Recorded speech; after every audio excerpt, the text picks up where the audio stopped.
unapologetically express my authentic sexual self was the goal that I started working with about 2 years ago.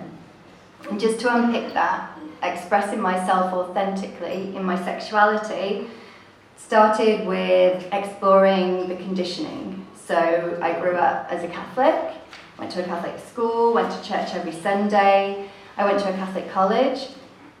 My heritage is Southern Italian, and one thing that really stuck out to me was a recent conversation with my aunt.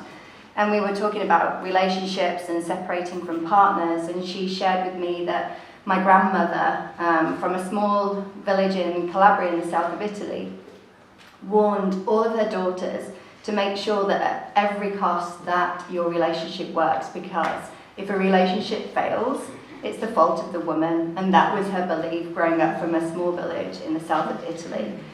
So all of these conditionings and messages that have been sent through religion, through familial conditioning, through the media, trying to understand who I was authentically, and also, with regards to my sexuality, began a very, very long journey, and one that I'm still uncovering, and I think many of us also are probably having the same journey as well. Woo! So, one of the first ways that I started exploring my sexuality was by delving into the world of non-monogamy, allowing myself the opportunity to reach out, connect with men who I knew very little of, whereas previously in my 20s I spent a lot of time looking for the men in my life that could save me in a way, so the ones that would rescue me, the men that would marry me and give me the unconditional love that I longed for. What I decided to do instead is explore who I was from a sexual being rather than somebody coming from a needy perspective. My attachment style had always been anxious, so going into non-monogamy was quite a big step for me. Exploring that part of myself meant that understanding that there might be judgment coming from other people, reaching out to different play spaces, experiencing my sexuality in play spaces. So the unapologetically was really important to me. So unapologetically expressing my authentic sexual self. And what does unapologetically mean? It means being aware of the shame. I like to take a tantric approach to things in the sense that shame is a part of us, and it will always be something that we experience, so can we lovingly hold ourselves in that shame? Rather than trying to hide it or push it away, can we support ourselves and hold ourselves in there? Control, judgment, also the shadow parts of ourselves. Those are the shadow parts that we behave with unconsciously that draw us back in and prevent us from really expressing and expanding who we are as people. I also needed to pay attention to the fact that quite often I enjoy being the victim of my situation as well, and being in the victim and being able to and being able to point the finger at everybody and everything else around me meant that I was giving control to others. So part of that was returning back to myself and realising that, being responsible for that victim part. And one situation that happened about, all the time blurs, about 18 months ago, when I was doing some inner child work, I was exploring how my inner child was having an influence in my sexuality, and I wanted to find a piece within inside myself that I could hand over the responsibility of my sexuality rather than my inner child. And through some work, doing some chair work, cushion work, I found within me, coming from my pussy, a character that I like to call, a part of myself that I like to call the pussy goddess. And she was very, very confident, took up space, clad in wet look, PVC type outfit, hold-ups, high heels, bright lipstick. And when I looked at her and I thought, oh my goodness me, there's no way I can embody her. She's just way too powerful, way too confident. I am not ready for that yet.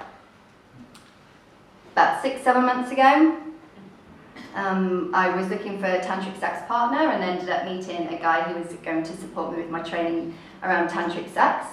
And my inner child, during an experience during the tantric sex, felt extremely held and totally connected to this person whose initial we use as J.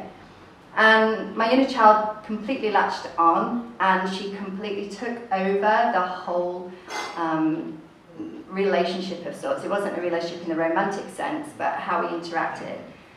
And I just took like a whole week of really stepping into the victim. My anxious attachment really showed its ugly head, and it just sort of spiraled. And I thought, oh my gosh, I've returned back to like being 22, and I'm 42. And at the end of that week, that very, very painful week, I said to myself, I'm not doing that again. I'm not going back there. This is the time for me to embody that pussy goddess, and I need to find a way to do it. So I reached out online, and I made contact with Lex, who's in the audience. And I reached out to Lex and explained the situation, and I said, I need to embody that pussy goddess. Can you help me? So Lex ran a day-long course, a workshop, and we explored the dominatrix.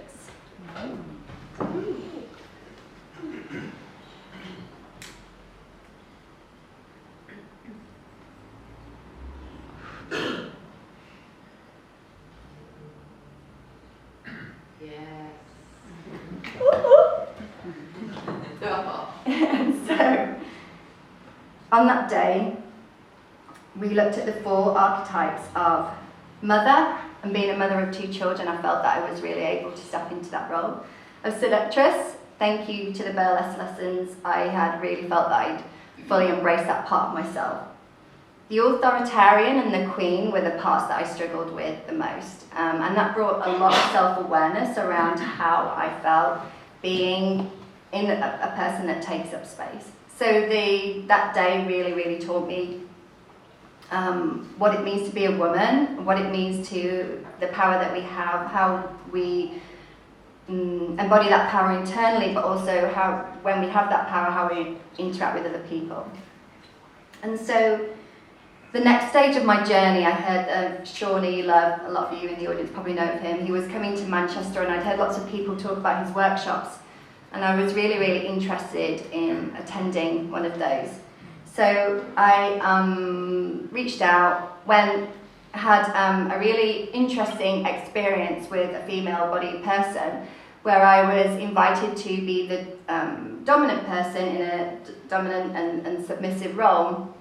And what was really interesting was the fact that what I noticed within myself was the fear of dominating another woman. Like, I felt that I would be safe enough to dominate another man because of my own personal experience and relationship with men. It felt a lot more comfortable to be taking power over man, because I had quite often in my life allowed men to overpower me. So it almost felt, with men I could reclaim that.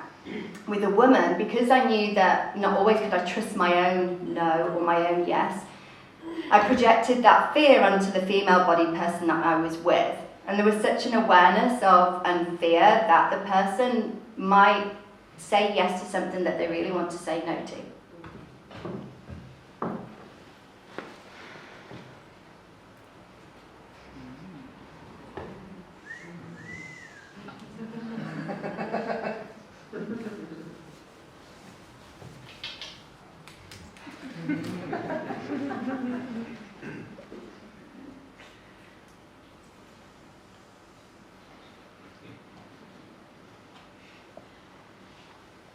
I'd like to make this sexy, but you know. You are sexy.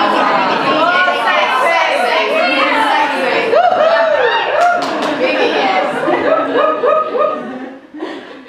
So, what I noticed in myself was the fear of being bossy, which I hear so often that is said to little girls, and every time I hear it, my heart breaks.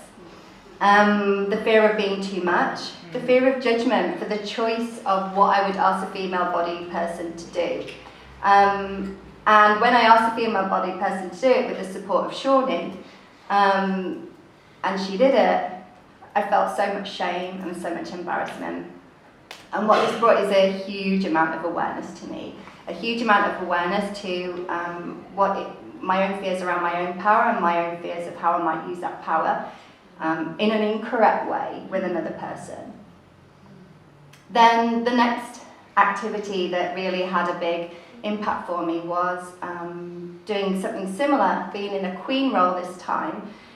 And I really felt, okay, this time I can step into my queen. Everything that I'd uncovered with the previous female body person, I knew that I was going to be put with a man, so I felt really confident the fact that this time I'd really be able to step into the part of being the queen.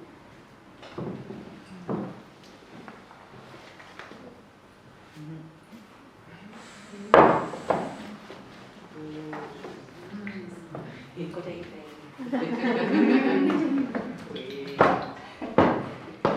So, coming back.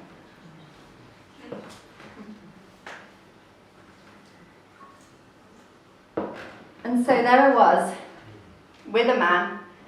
I was the queen, they were going to be the warrior. And then as we started, the thing that really struck me was the discomfort that I felt, because I just spent 2 years doing a lot of anti-racism training, and the person in front of me was a person of colour. So now I was confronted with the power as a privileged white woman with a person of colour and asking them to serve me. And this person coming from the country of India originally, I felt extremely uncomfortable because of the thoughts of Queen Victoria and the rule and the division that had been brought upon that country.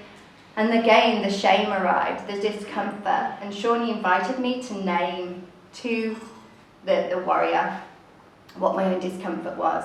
And so I did do, and as I had been taught in my anti-racism training, the person of colour, to make me feel more comfortable, said, "It's fine, don't worry, I'm happy to be here." But the lack of trust again in being able to believe that somebody else says yes or no, that I could, because I was in the situation of power. And so that was really uncomfortable for me to witness and be in that. And so what I'm noticing in regards to power is this push and pull of wanting to step into my own power, wanting to be powerful within myself, but also being very, very mindful that power, when misused, can be used in a way that's manipulative. So it's about creating that balance. What I've noticed as well is that the further that I step into my own power, the more that it can trigger other people around me.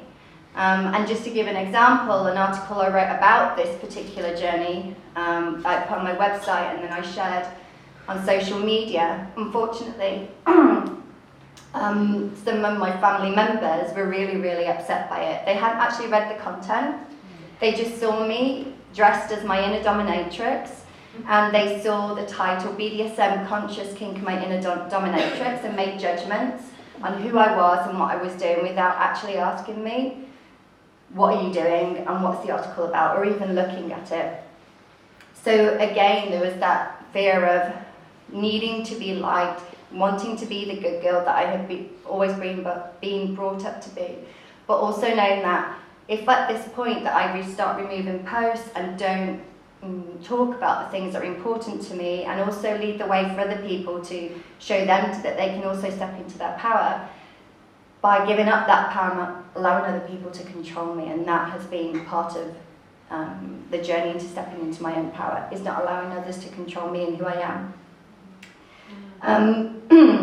And so what my journey has been is, a lot of it so far has been self-awareness. So awareness each step about where it is that I'm giving up my power, where it is that I'm fearful of my power, so that I can be mindful of it, and also be mindful of how I can adapt and change, and bring those learnings into my own self-development, but also support the people that I work with as well.